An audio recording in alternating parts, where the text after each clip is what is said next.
द्वार खोल के गगन कहे विजयी भव। जय हिंद। हाँ तो दोस्तों, आज हम लोगों को पढ़ना है diagonal properties of a rhombus. एक रोम्बस के डायगोनल के बारे में, एक रोम्बस के डायगोनल के बारे में। सबसे पहले हम लोग एक रोम्बस बनाते हैं। तो हमने पिछली वीडियो में ये पढ़ लिया है कि रोम्बस के जो अपोजिट साइड है वो आपस में पैरेलल होते हैं। ये वाला इसके पैरेलल और ये वाला इसके। हम लोग ए बी सी डी लिख रहे हैं। तो ए बी जो है सी डी के पैरेलल है और ए डी जो है बी सी के पैरेलल। तो जब अपोजिट साइड पैरेलल है तो ये भी बताया गया था कि एक ये क्या पैरेललोग्राम भी। तो पैरेललोग्राम के डायगोनल के बारे में हम लोग पढ़े हैं कि प्रॉपर्टीज ऑफ डायगोनल। कि पैरेललोग्राम के डायगोनल एक दूसरे को बाइसेक्ट करते थे। क्या करते थे? बाइसेक्ट करते थे। यानी कि यहाँ पे अगर ओ है तो यदि ये रोम्बस एक पैरेललोग्राम है तो ओ ए बराबर होगा ओ सी का, ओ बी बराबर होगा ओ डी का।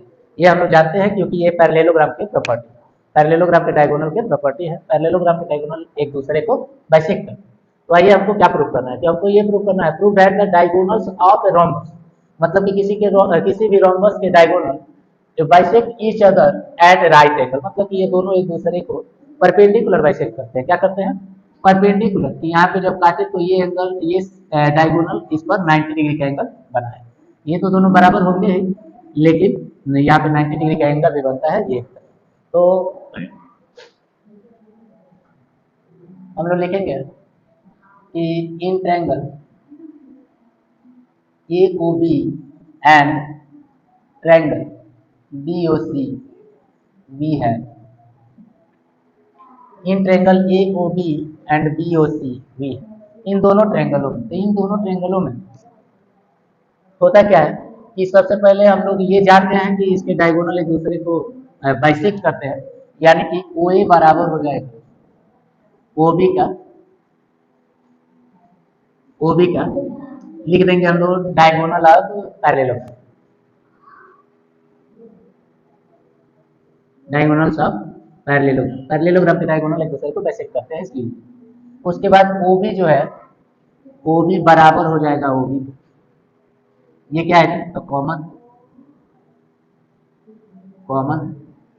उसके बाद आते हैं हम लोग कि ए बी जो है ए सी के इक्वल होती है। हम लोग जानते हैं कि पैरेललोग्राम रोम्बस के आल साइड, मतलब कि रोम्बस के सभी साइड एक दूसरे के बराबर है। तो आल साइड आर इक्वल, यानी कि ए बी बराबर हो जाएगा बी सी। ये क्या है? Sides of rhombus, rhombus, rhombus को। अब तब हम लोगों के पास हो गया किसी triangle A O B congruent to triangle, congruent to triangle B O C by side side side.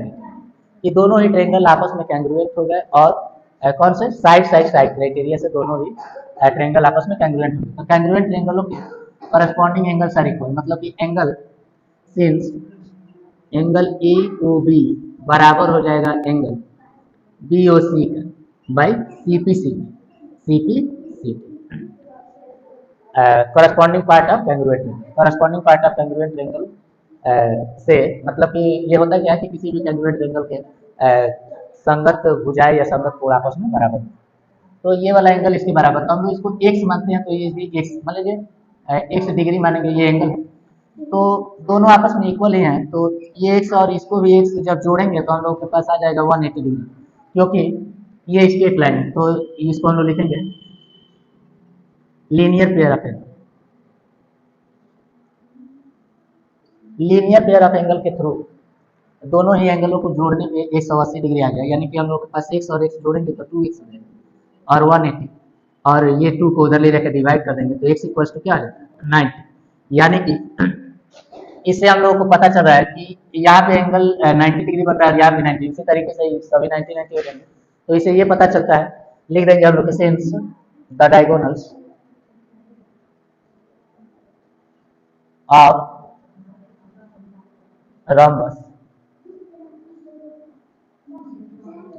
bisect each other, bisect each other at right, 90 degree पे एक दूसरे को बाइसेक्ट कर रहे हैं। ये हमारा प्रूफ हो गया, यही लाना था। जय हिंद। अब हम लोग देखेंगे स्क्वायर के बारे में कि स्क्वायर के डायगोनल क्या करते हैं। तो जिस तरीके से रोम्बस के डायगोनल एक दूसरे को परपेंडिकुलर बाइसेक्ट करते हैं, उसी तरीके से स्क्वायर के भी डायगोनल, एक हम लोग स्क्वायर बना, तो स्क्वायर के भी डायगोनल एक दूसरे को परपेंडिकुलर बाइसेक्ट करेंगे, और इसी तरीके से हम लोग उसको भी प्रूव कर सकते हैं। सेम मेथड है, आप लोग थोड़ा ट्राई करिएगा, अपने से भी कर सके कि कैसे हम लोग प्रूव कर लें कि स्क्वायर के डायगोनल एक दूसरे को क्या करते हैं, परपेंडिकुलर बाइसेक्ट करते हैं।